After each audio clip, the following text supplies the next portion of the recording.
fille des rues demande du lait à un millionnaire, ce qu'il fait est surprenant. Monsieur, s'il vous plaît. J'ai juste besoin de lait pour mon petit frère. Je vous promets que je vous paierai quand je serai grande. La voix calme de la fillette trancha le silence de la nuit comme une lame, obligeant David Thornton à s'arrêter net sur le trottoir désert.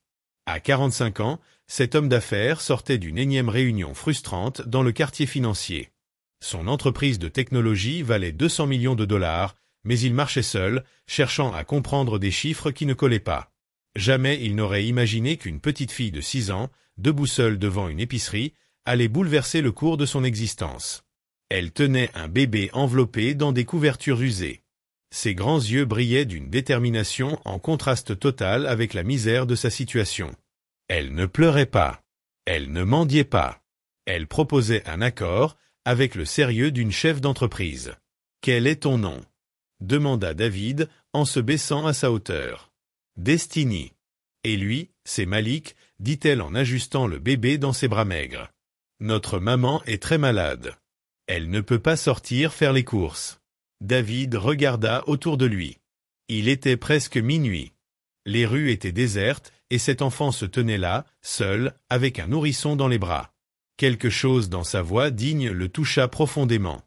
Il entra avec elle dans l'épicerie, encore ouverte. Quand le caissier annonça 3,50 $ pour le lait, David se sentit ridicule de ne même pas connaître ce prix. Il ajouta des couches, des petits pots, des fruits. Destiny suivait chaque article du regard, comme si elle calculait une dette impossible. « C'est trop, monsieur. Je ne pourrai pas tout vous rembourser. Considère cela comme un investissement à long terme, » répondit David avec un sourire, en lui tendant les sacs. Elle marcha avec lui sur 2 pâtés de maison jusqu'à une ruelle sombre. « C'est ici. »« Merci, monsieur. »« David. »« David Thornton. »« Merci, monsieur David. Quand je serai grande, je vous retrouverai et je vous rendrai chaque centime. » Elle disparut dans la ruelle avec Malik et les sacs. David resta figé. Quelque chose le dérangeait profondément. Cette toute petite fille, seule au petit matin, tenant tête à la misère avec tant de politesse. Il la suivit à distance, sans réfléchir. Destiny traversa un terrain vague, puis passa sous un pont. Là, une jeune femme couchée sur du carton, visiblement fiévreuse, l'attendait. La scène le laissa sans voix. Une famille entière vivant à la rue, avec une fillette de 6 ans comme soutien principal.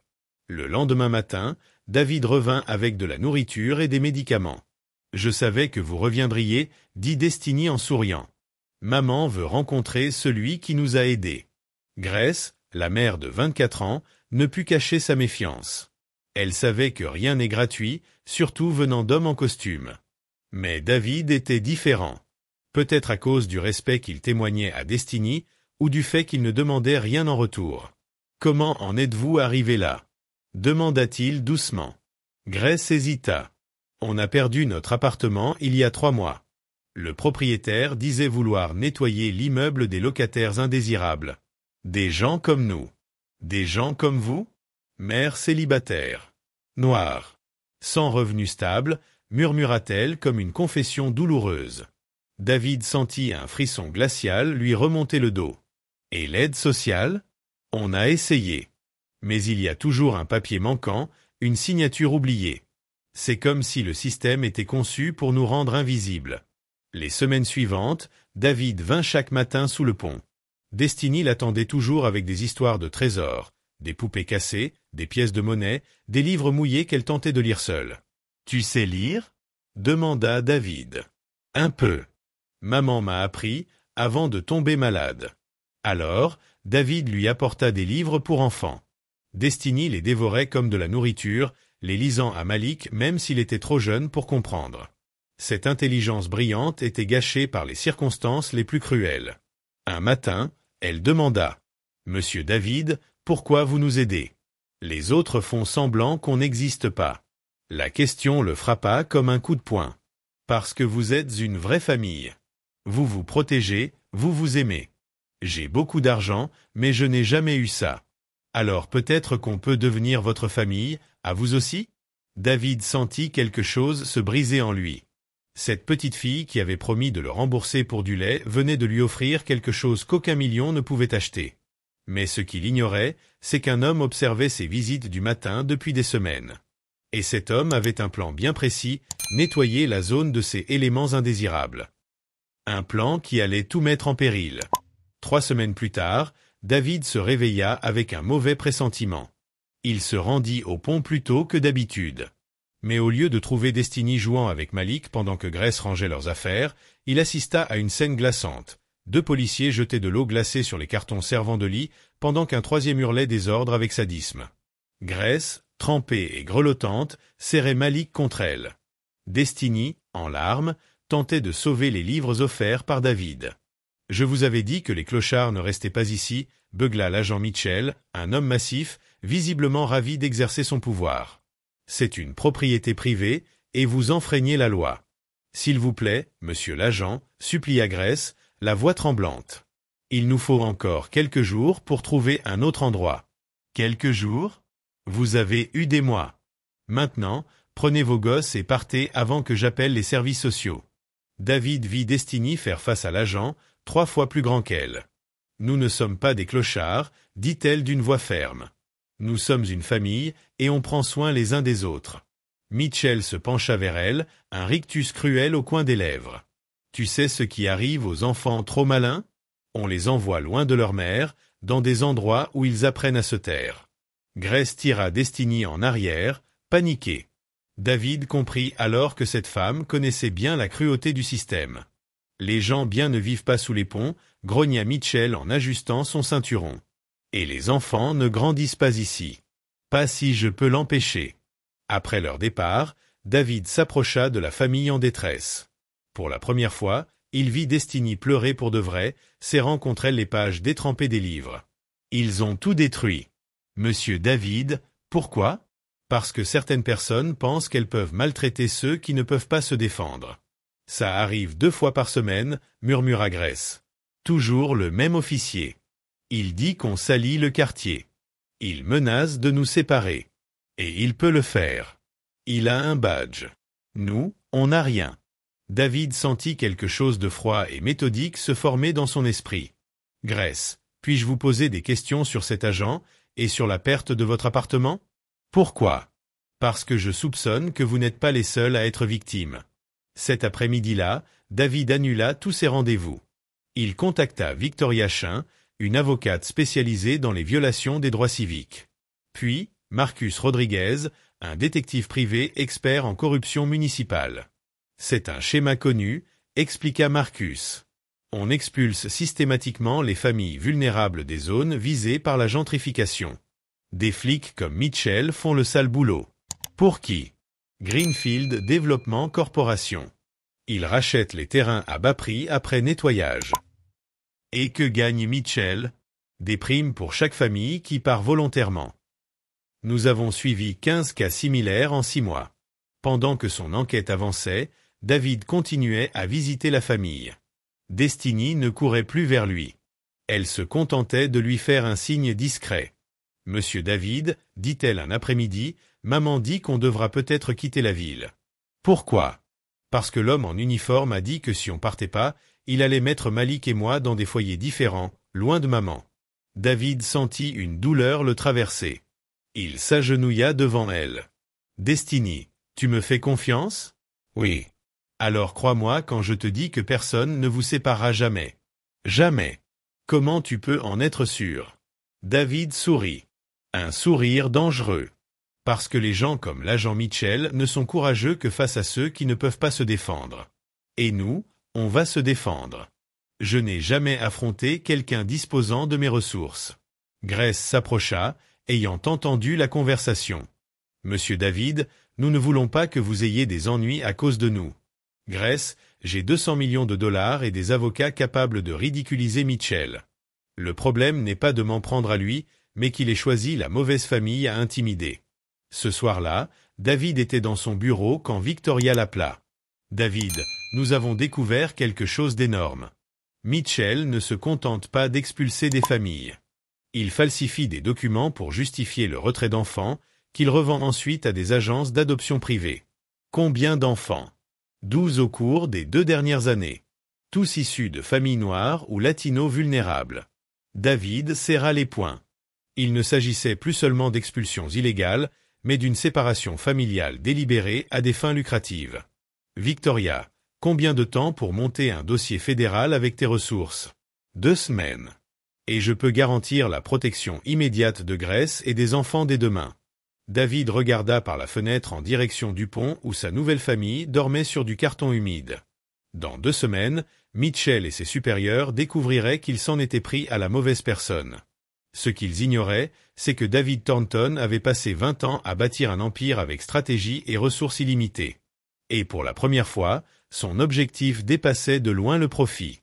Alors que Destiny s'endormait dans les bras de Grace, hanté par les menaces de Mitchell, David se préparait à une guerre qui prouverait que les oppresseurs choisissent parfois les mauvaises victimes et que, dans ces cas-là, la vengeance peut être chirurgicale et sans limite.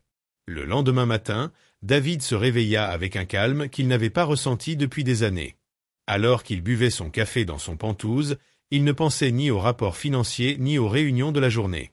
Son esprit était concentré sur une chose: détruire ceux qui profitaient de la souffrance des enfants. À 7 heures, Victoria Chen arriva avec 3 classeurs épais. « On a trouvé bien plus que prévu », dit-elle en étalant les documents. Mitchell n'est pas seulement corrompu, il est stupide. Il a laissé des traces numériques partout. Marcus Rodriguez entra peu après avec du matériel d'enregistrement. Les caméras ont capté Mitchell menaçant au moins 8 familles. Mais ce n'est pas tout. Il a un groupe WhatsApp avec d'autres officiers où il parie sur le nombre de familles qu'ils peuvent nettoyer chaque semaine. Victoria rit froidement. Ils appellent les enfants des produits premium, car les familles riches paient plus pour des bébés. Destiny et Malik étaient les prochains. David sentit un frisson glacé lui parcourir l'échine.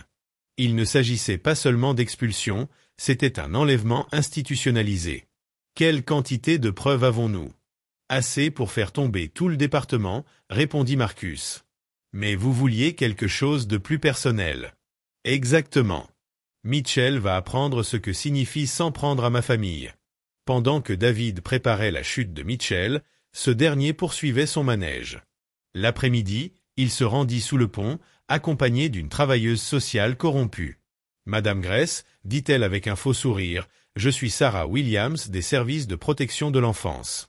Nous avons reçu des signalements de négligence parentale. » Grace serra Malik contre elle, terrifiée. « Mes enfants sont bien traités. »« Dormir dehors, ce n'est pas du soin, » répliqua Mitchell d'un ton sadique. « Les enfants ont besoin d'un foyer stable, pas d'une mère incapable de payer son loyer. » Destiny accourut. « Maman, est-ce qu'ils vont nous prendre? »« Ma chérie, » dit Sarah en s'accroupissant, « nous voulons juste ce qu'il y a de mieux pour toi et ton petit frère. »« J'ai déjà ce qu'il y a de mieux, » répliqua Destiny avec courage. « J'ai maman, Malik et Monsieur David. » Mitchell ricana cruellement. « Ce riche qui vient vous voir?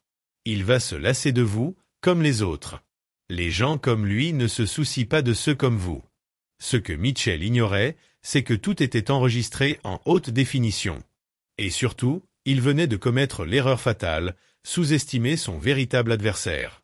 Cette nuit-là, David regarda les vidéos. Il vit Mitchell menacer Destiny, humilier Grace, qualifier les enfants de produits. Pour la première fois depuis longtemps, David ressentit une rage froide et calculée. « Victoria, » dit-il à 23 heures. « Demain matin, dépose une plainte fédérale.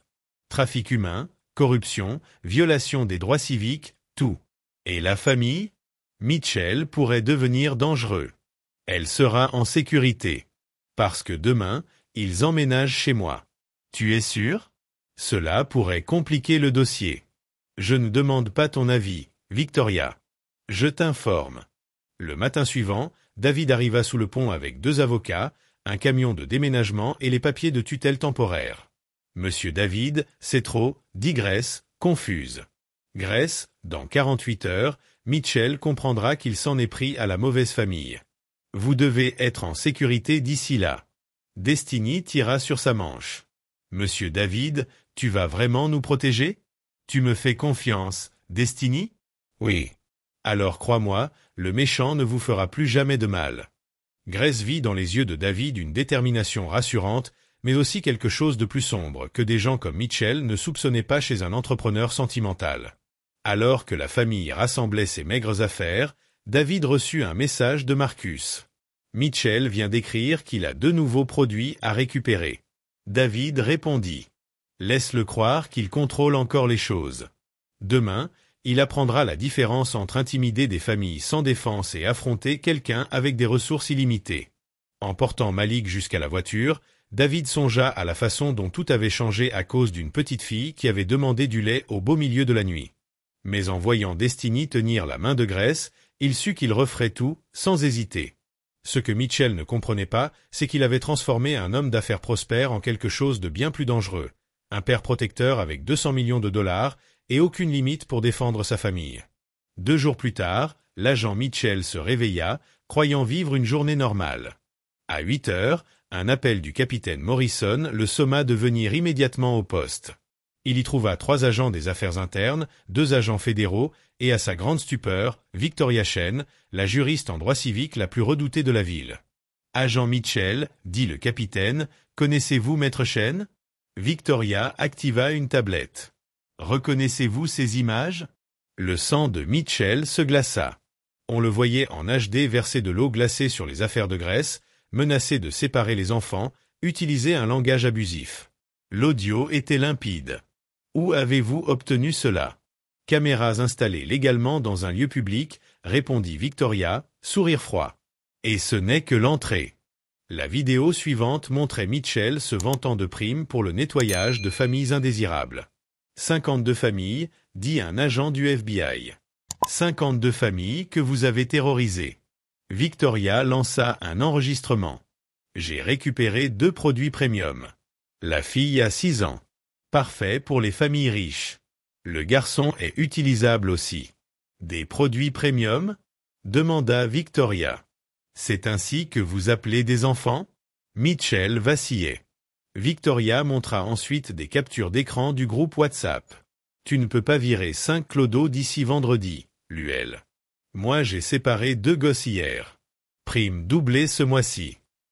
Un silence pesant tomba. Qui est derrière tout ça? Demanda l'agent. Greenfield Development Corporation, répondit Victoria. 16 millions de dollars de contrats municipaux frauduleux. Enfin, la porte s'ouvrit. David Thornton entra, attaché-caisse à la main. Désolé pour le retard, dit-il calmement. Je finalisais les derniers éléments de l'enquête. Mitchell le reconnut aussitôt. Le gentil riche sous le pont. Et comprit, trop tard, qu'il avait lui-même creusé sa propre tombe. C'est confirmé, dit David. En ouvrant le dossier, qui comprenait des enregistrements de conversations avec les supérieurs de Greenfield, il lança un extrait audio d'une réunion où les dirigeants de l'entreprise discutaient ouvertement de l'utilisation de Mitchell et d'autres policiers pour nettoyer certains quartiers avant des acquisitions de terrain. L'important, c'est que ça ait l'air légal, résonna la voix du PDG de Greenfield dans la pièce. Mitchell savait comment faire pression sur les familles sans laisser de traces officielles. Mitchell s'effondra dans sa chaise. Ce n'était pas seulement un abus de pouvoir policier. C'était une conspiration criminelle impliquant des millions de dollars. Monsieur Thornton, demanda l'agent Thompson, quel a été exactement votre rôle dans cette enquête? David sourit, mais il y avait quelque chose de dangereux dans ce sourire. Quand j'ai vu l'agent Mitchell menacer une famille que je considère comme la mienne, j'ai décidé d'utiliser mes ressources pour découvrir à qui j'avais affaire. Victoria ajouta. Monsieur Thornton a financé une enquête de 6 mois qui a révélé un réseau de corruption impliquant 50 millions de dollars de fonds publics détournés. Mitchell comprit enfin l'ampleur de ce qui s'était passé. Il n'avait pas simplement intimidé une famille vulnérable. Il avait attaqué la mauvaise famille, celle protégée par quelqu'un disposant de ressources illimitées et d'une détermination absolue.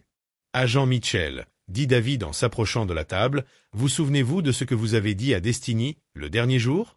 Que des hommes comme moi finissent toujours par se lasser de gens comme elle. Mitchell hocha faiblement la tête. Vous aviez raison sur un point. J'en ai eu assez. Assez de voir des enfants innocents terrorisés par ceux censés les protéger. David déposa d'autres documents sur la table. Des comptes bancaires offshore, des virements suspects, des contrats frauduleux. 3 années de preuves démontrant que lui et ses supérieurs avaient transformé la protection de l'enfance en un système de trafic humain. Le capitaine Morrison se leva.